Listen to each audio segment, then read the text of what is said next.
What is going on, guys? Welcome back to another Pokemon Sun and Moon Wi-Fi battle. Today I've got another never used match. This one is against Jacob from Twitter. So I've been having a lot of fun in the NU tier lately. It's honestly just fresh and new, and it's really interesting. So this is a team that was given to me by my buddy Skyrander here, and it's a really cool team.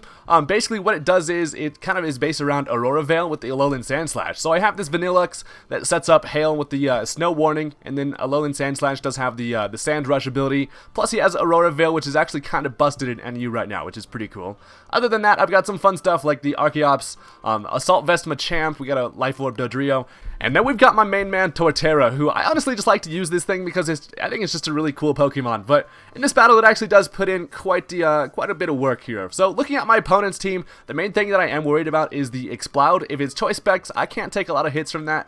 And then he also does have the Emboar, which is definitely problematic for my team. Don't really handle fire types all that well. But let's go ahead and just hop into the battle. So this was a pretty quick one, but you'll see why. So I lead off with my Archeops here, getting some ADD action going as he ends up leading off with the Emboar. His name's Jacob. It's a female character. I'm gonna go ahead and assume he's easy guy. So I don't know, but yeah, Emboar doesn't want to stay in here, and he's just gonna switch right into the Mudsdale. So you don't actually see a whole lot of Mudsdales. These things do have the stamina ability, and they can be kind of annoying, I guess, if you don't have a whole lot to handle them.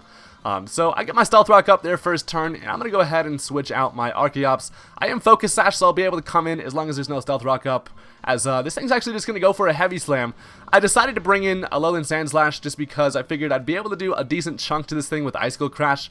I don't really have a whole lot that wanted to come in on this thing. I was thinking about bringing in Vanillux, but I wanted to save that thing, as the Icicle Crash actually doesn't even do half, and then that activates its stamina. So I'd be having some trouble here, even though obviously he's just going to go for the Earthquake. That will be able to take out my Sandslash, and this battle is not going to really do what this team's supposed to, which is kind of let Alolan Sandslash like sweep and set up the Aurora Veil and stuff. So I lose Sandslash early, which was honestly kind of a misplay on my end. I probably should have switched into something different, but as I was looking at the matchup, it was looking like Sandslash probably wasn't all that useful. So now this allows me to go into my Double Scoop here, bring out the old Snow Warning, making it hail on these bitches, as I can just go for a Blizzard. I can scare this thing out. Obviously, Mudsdale is kind of allergic to freaking ice, so I really should have gone for the Freeze Dry here, because I kind of expected the Lantern to come in, but I went for the Blizzard, as obviously it's not going to take a whole lot from that. Lantern's pretty damn specially defensive, and look at how ridiculous of a Pokemon Vanillux is. Honestly, it's pretty hilarious.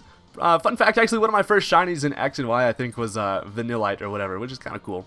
Things like, it's like pink, right? Why the hell is shiny Vanillux not like chocolate colored or some shit? I don't know, but I bring in my Assault Vest Machamp here to be able to take some special attacks, as the Lantern actually just ends up going for a Volt Switch. That allows him to pivot into the Zapdos here, which really isn't that bad of a matchup for me. It will allow me to go for a knockoff. I know that I can take a Psychic from this thing if it does decide to go for that, because I'm Assault Vested as fuck, and Goro just honestly doesn't care about no special attack. So here I'm guessing he expected a switch and then decided to go for the Roost there, but I'm actually just going to stay in, go for the knockoff, go ahead and tell this thing to knock it the fuck off, and I get rid of its Rocky Helmet, I believe. It is going to do a lot of damage to me, and getting hit by the hail and stuff's not really helping out, but I get rid of the Rocky Helmet. It is you're not going to be able to knock that thing out, but it's in red health, and obviously I know this thing does have Roost, which is quite annoying, and I already got rid of the item, so I'm just going to go ahead and switch out here, and I decided to bring right back into my Vanillux, expecting this thing to just go for a Roost. So bringing out the old Ice Cream, as she actually ends up going for the Psyshock. So does go for the attack. Obviously I can take that pretty nicely, and the hail's just kind of doing its thing here. So here I just decided to go for the Freeze Dry on the off chance that he does decide to switch into the Lantern. Either way, it is going to kill the Zapdos. I am actually Choice Specs, which I forgot to mention earlier. Specs Vanillux actually kind of hits pretty hard, honestly, not going to lie. But okay, so here's where things get kind of interesting. In comes the Emboar. I don't know what kind of set this thing's running. A lot of the time, these things are Banded or Scarf, just kind of fake-ass Darmanitans, but I'm going to go ahead and switch into my Archeops here. My plan is to be able to live with my Focus Sash after one attack, and then if this thing isn't Choice Scarfed, I should be able to outspeed and then probably knock this thing out. So I get knocked down to my Sash there. The Superpower is going to lower his attack and defense, which is cool, and then this thing ends up actually outspeeding me and finishes me off with one more Superpower. So that's kind of good and bad news. The good news is this will allow me to bring in anything, and as I'm looking at it, Torterra does work on this man's team, plus this thing's lost some stats, and it can't really do a whole lot to my man Grastoise here. So I bring this thing in, got the fucking whole world on my back. I'm gonna go for a nice little rock polish as in comes the Explode. And this is the only thing that could give my Torterror trouble. As I was sitting there looking at the matchup, the only way that I can take care of this Explode is if I go for my Rock EMZ. So that is exactly what I'm gonna do. After running damage calcs, an Earthquake or a Woodhammer wouldn't have been able to take this thing out with any without any attack boost. So I go for the Z power here, and I'm about to bring the power of the fucking boulders on this thing's face. So Continental Crush, Pioneers used to ride these babies for fucking miles, and that is actually going to end up taking care of the Explode. And that right there is a direct example of how a Z power can kind of change the momentum of a match. I would have probably lost Torterror to a Boom Burst had I've not been able to take it out there. So Rock EMZ comes in clutch. So now he's going to bring right back in the Embor. Unfortunately, my rocks are polished as a motherfucker, and I am able to outspeed, and Earthquake is going to take care of the Embor. And by looking at the remaining Pokemon on his team, after getting rid of the Explode, I really don't have anything to worry about. And one of my first battles bringing Torterror is looking pretty promising. So now comes a Liepard. This thing is pretty much just awaiting its death here because I am going to outspeed, and an Earthquake is going to take it out. So it's honestly, I love Torterror just because this thing's typing. I mean, it kind of sucks considering Ice really just destroys you.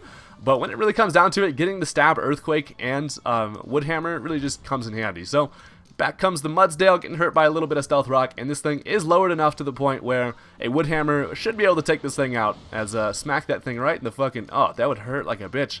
Woodhammer's a pretty funny move animation, but as the down goes Mudsdale, get a little bit of recoil there. Honestly, that's the first damage Torterror has taken because I'm a freaking monster.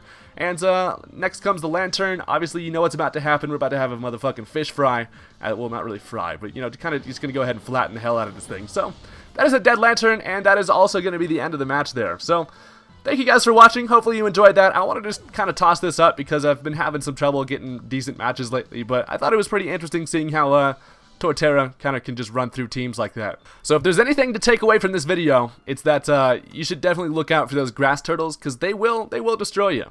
So thank you guys for watching. Go ahead and hit that like button on this video if you enjoyed, and don't forget to subscribe for some more Wi-Fi battles. Peace out.